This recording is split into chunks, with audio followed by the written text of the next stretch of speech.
और सबसे बड़ा सवाल यही है कि छत्तीसगढ़ और मध्य प्रदेश में चुनाव परिणाम के बाद जहां बीजेपी मुख्यमंत्रियों के चेहरे को तलाश कर रही है कि कौन मुख्यमंत्री बनेगा, बीजेपी इस पे जद्दोजहद कर रही है। मध्य प्रदेश हो या छत्तीसगढ़ हो या राजस्थान हो, पूरी कोशिश इसी में कर रही है।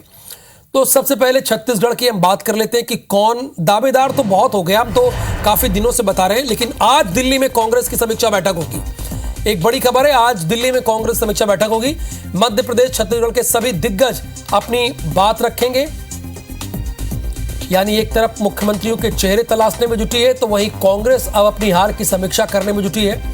दोनों राज्यों में हार के बाद आज दिल्ली में कांग्रेस की समीक्षा बैठक होगी। बैठक में कांग्रेस के राष्ट्रीय अध्यक्ष मल्लिकार्जुन खड़गे और महासचिव केसी वेणुगोपाल हार की समीक्षा करेंगे। इस दौरान प्रदेश अध्यक्ष दीपक बैज, प्रदेश की प्रभारी कुमारी सैलजा, भूपेश बघेल, टीएस सिंहदेव और चरणदास महंत मौजूद रहेंगे। तो वहीं मध्य प्रदेश विधानसभा चुनाव में करारी हार के बाद कांग्रेस आज दिल्ली में मंथन करेगी। बैठक में अध्यक्ष मल्लिकार्जुन खड़गे के सामने राहुल गांधी भी होंगे और कमलनाथ भी होंगे।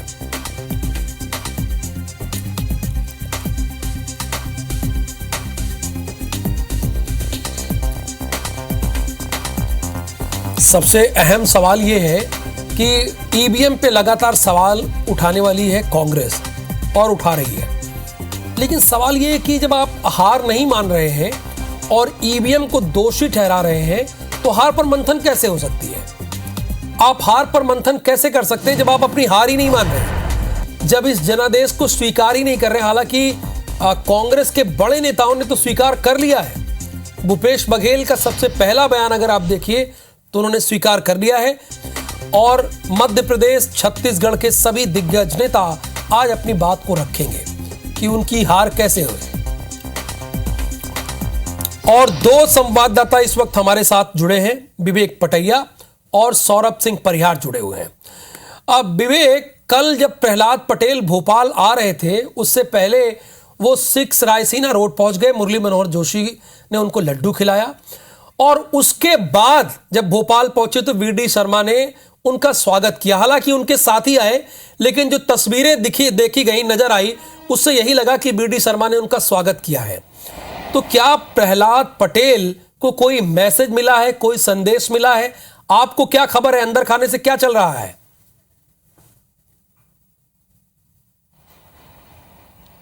देखिए, फिलहाल आलाकमान की तरफ से किसी भी नेता को कोई संदेश नहीं है, कोई संकेत नहीं मिले हैं। और यदि ये तस्वीरें स्वागत और लड्डू खिलाने वाली आ रही है, तो ये बीजेपी के नेताओं का एक तरह से मेल जोल का एक मुलाकात का व्यवहारिक तरीका है, और इससे ज़्यादा कुछ नहीं है।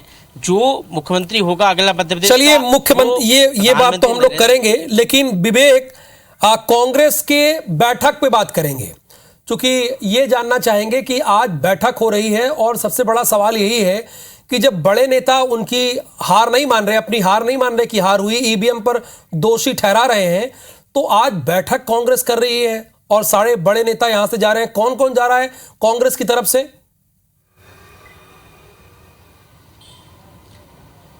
देखिए, पीसीसी चीफ कमलनाथ पहले से ही दिल्ली में मौजूद है, और इसके अलावा इस बैठक में जो अपेक्षित है उसमें हो सकता है दिग्विजय सिंह और नेता प्रतिपक्ष रहे डॉक्टर गोविंद सिंह भी मौजूद रह सकते हैं। लेकिन सबसे बड़ी बात यह है कि मध्य प्रदेश के नेताओं की केंद्रीय आलाकमान के साथ जो बैठक है दोपहर बाद होगी, और दोपहर बाद हार के कारणों की समीक्षा की जाएगी। लेकिन एक स्वर में जब भोपाल में प्रत्याशियों के साथ जब बैठक हुई थी, उसमें एक स्वर में सबने ये कह दिया, हालांकि बैठक के अंदर जो कुछ हुआ वो सबको पता है, अलग अलग एक दूसरे ने हार का ठिकरा एक दूसरे पर फोड़ा था।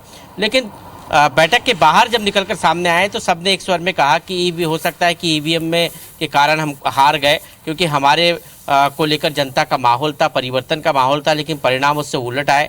यहाँ तक कि ये दावे किए गए कि पोस्टल बैलेट पेपर जो डाक मतपत्र थे कर्मचारियों के, उसमें कांग्रेस जीत रही है और ईवीएम में भाजपा जीत रही है। ये तमाम आरोप जो है नेताओं ने लगाए। कल भी जिस तरह फूल सिंह भरैया का कार्यक्रम था, मुँह काला करने वाली बात हो रही थी, उस दौरान भी ये कहा गया कि मुँह काला भाजपा का होना चाहिए, हम फूल सिंह बरैया का नहीं, क्योंकि ईवीएम के जरिए चुनाव जीता गया। तो अभी भी मध्य प्रदेश के तमाम नेता जो है ईवीएम पर ही आरोप लगा रहे हैं। लेकिन अब हार की समीक्षा आज होगी, हार के कारणों की समीक्षा होगी, किन कारणों से हारे उसकी समीक्षा होगी, तब ये नेता क्या तर्क देते हैं आला कमान के सामने। क्योंकि आला कमान क्या कहता है, क्योंकि एक राज्य तेलंगाना में इतने भारी बहुमत से कांग्रेस की सरकार आ रही है और बाकी राज्यों में कांग्रेस की सरकार नहीं बनी, तो उसके पीछे के क्या तर्क हो सकते हैं। और दूसरी सबसे बड़ी बात यह है कि 2018 में 3 राज्यों में जिनमें अब भाजपा आई है, उन तीनों राज्यों में कांग्रेस जीती थी। ऐसे में अब ईवीएम पे सवाल उठाना कितना जायज है, ये भी आला कमान को इन नेताओं के साथ चर्चा के दौरान जो है सोचना पड़ेगा। अब इनके तर्क जो है कि आप ईवीएम पर ठिकरा फोड़कर अपने हार के कारणों को नहीं गिना रहे हैं, कहाँ हार हुई, कहाँ कमजोरियाँ थी, हमारा जो चुनावी कैंपेन था क्या वो कमजोर था, या हम जनता तक वो परिवर्तन वाली जो बात हो रही थी 1 साल पहले, उसको जनता तक सही ढंग से पहुंचा नहीं पाए। और इस दौरान 1 साल में बीजेपी ने वो जो परिवर्तन और एंटी इनकम्पेंसी वाली बात थी उसको ख़त्म कर दिया अपने चुनावी कैंपेन से। ये तमाम सवाल है जो आला कमान के सामने भी कांग्रेस के नेताओं से पूछा जाएगा, और पूछा जाएगा कि अब क्या तैयारियां हैं, क्योंकि 4 महीने बाद बहुत कम समय बचा है। 4 महीने बाद आपको लोकसभा चुनाव में जाना है और लोकसभा चुनाव में कांग्रेस के हाथ में इस वक्त सिर्फ 1 सीट है, छिंदवाड़ा। ऐसे में कैसे तैयारी होगी और कैसे 29 लोकसभा सीटों को जीतने की में कामयाब होगी कांग्रेस, क्योंकि कांग्रेस कह रही है कि अब जो है केंद्र में हम सरकार बनाएंगे, यूपीए की सरकार बनेगी, सहयोगी दलों की सरकार बनेगी। ऐसे में कैसे संभव हो सकता है। इन तमाम विषय पर हार के कारणों को निकालना और इन तमाम विषय पर नए सिरे से मंथन करके आगे की रणनीति तैयार करना, यह आज की बैठक में तय होगा। क्या नेतृत्व परिवर्तन किया जा सकता है, चाहे वो नेता प्रतिपक्ष के तौर पर कोई बड़ा नाम आए जिससे चुनावी फायदा मिल सके, या फिर पीसीसी चीफ को लेकर भी कोई चर्चा है। ये तमाम विषय आज की इस बैठक में तय होंगे। बिल्कुल, ये तमाम बातें आज पूछी जाएंगी। लेकिन सौरभ सिंह परिहार, छत्तीसगढ़ से कौन कौन रवाना हो रहा है, और हालांकि यहां तो ईवीएम की बात कम उठी जितनी मध्य प्रदेश में उठी, और क्या तैयारी है इनकी, कौन कौन पहुंच रहा है दिल्ली?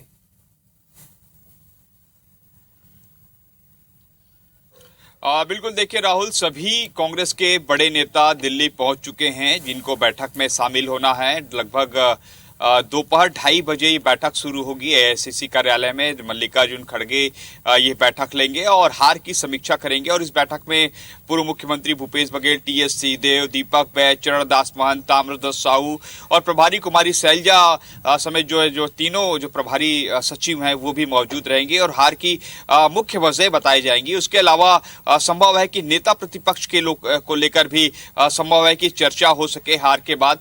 लेकिन मुझे लगता है कि अभी नेता प्रतिपक्ष को लेकर जो है कांग्रेस जो है जल्दबाजी नहीं करेगी, कारण कि पहले वो जो है मुख्यमंत्री का चेहरा देख रहे हैं कि मुख्यमंत्री किसे बनाया जाता है। अगर आदिवासी वर्ग से बनाया जाता है तो उनके पास आदिवासी वर्ग से बस्तर से लखेश्वर बघेल का नाम आता है। तीसरी बार वो जो है विधायक निर्वाचित हुए हैं बस्तर से। इसी तरीके से अगर ओबीसी से मुख्यमंत्री बनाया जाता है भाजपा में, तो कांग्रेस में ओबीसी से जो है बहुत सारे नाम आए हैं, जिसमें स्वयं मुख्यमंत्री जो पूर्व मुख्यमंत्री भूपेश बघेल हैं, चरणदास महंत हैं, इसी तरीके से जो दलेश्वर साहू हैं जो तीसरी बार चुनाव जीते हैं, पूर्व मंत्री उमेश पटेल का भी नाम आ रहा है, जिनको लेकर जो ओबीसी जो पदाधिकारी हैं उन्होंने मुलाकात की दीपक बैज से कि इनको ही नेता प्रतिपक्ष बनाया जाना चाहिए। और ये मांग आप जो है दिल्ली में करिए कि ओबीसी समाज मांग कर रहा है कि ओबीसी समाज से ही नेता प्रतिपक्ष बनाया जाना चाहिए। तो कुल मिलाकर यही है कि कांग्रेस पहले बीजेपी को देख रही है कि कौन मुख्यमंत्री होगा, फिर उनका नेता प्रतिपक्ष होगा।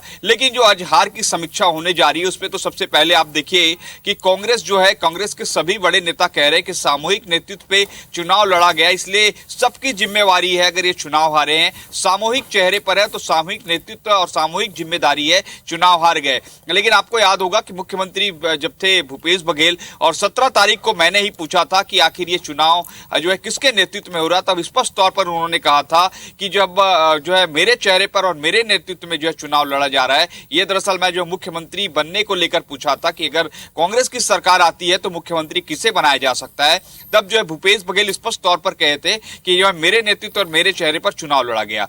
लेकिन कल मैं दीपक बैस से पूछा कि दीपक बैस से कि आप प्रदेश अध्यक्ष हैं और क्या आपकी जवाबदारी बनती है, जिम्मेदारी बनती है कि आप जो इस्तीफा देंगे, तो उस पर उन्होंने कहा कि नहीं, ये पूरा चुनाव जो है सामूहिक चेहरे पर लड़ा गया है। तो सबसे पहले तो देखिए, जब बैठक शुरू होगी तो आप देखिए कि किस तरीके से किसी एक के बयान अलग है, किसी दूसरे के बयान अलग नजर आते हैं। उसके बाद जब पूरा गुस्सा जो है वो फूटने वाला है कि 14 की 14 सीटें जो है सरगुजा से हार जाती है कांग्रेस, जो 2018 में जिसके पास 14 की 14 सीटें। और हैरानी की बात यह है सौरभ कि वहां 2018 में आप 14 की 14 आप सही कह रहे हैं और डेप्यूटी चीफ मिनिस्टर लीड कर रहे थे।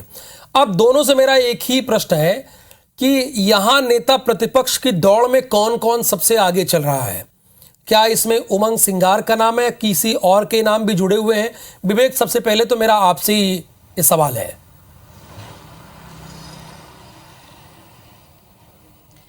देखिए, नेता प्रतिपक्ष के चयन को लेकर कांग्रेस पार्टी का आलाकमान जो है नाम तय करेगा, लेकिन दौड़ की यदि हम बात करें तो सबसे पहला नाम इसमें रामनिवास रावत का है। ओबीसी नेता है और बड़े सीनियर नेता है, वो कई बार के विधायक है और 2018 में चुनाव नहीं जीत पाए थे, लेकिन अब फिर वो चुनाव जीते हैं। ऐसे में रामनिवास रावत का नाम सबसे प्रमुख है।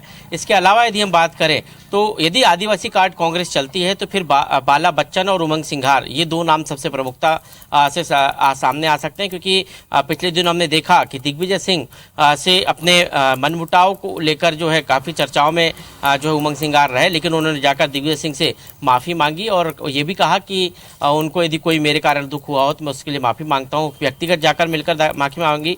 तो बाला बच्चन के बाद उमंग सिंघार भी एक बड़ा चेहरा ओबीसी अनुसूचित जाति की तरफ से हो सकता है, जनजाति की तरफ से हो सकता है। और यदि सवर्ण वर्ग की तरफ से यदि हम देखें तो राजेंद्र सिंह जो पूर्व में भी जो है कह सकते हैं विधानसभा उपाध्यक्ष रहे हैं मध्य प्रदेश विधानसभा के, उनका जो है नाम प्रमुखता से लिया जा सकता है। संसदीय कार्य का उनको एक बड़ा लंबा अनुभव है, ऐसे में उनका भी नाम जो है नेता प्रतिपक्ष के लिए है। तो ये प्रमुख नाम है जिनमें नेता प्रतिपक्ष को लेकर चर्चा हो सकती है। हालांकि कोई चौंकाने वाला नाम भी कांग्रेस दे सकती है, चौंकाने वाला नाम कांग्रेस भी ला सकती है, जैसे कि ये कहा जा रहा है कि बीजेपी मुख्यमंत्री का नाम ला सकती है। तो सौरभ सिंह परिहार, क्या इस रेस में भूपेश बघेल भी हैं?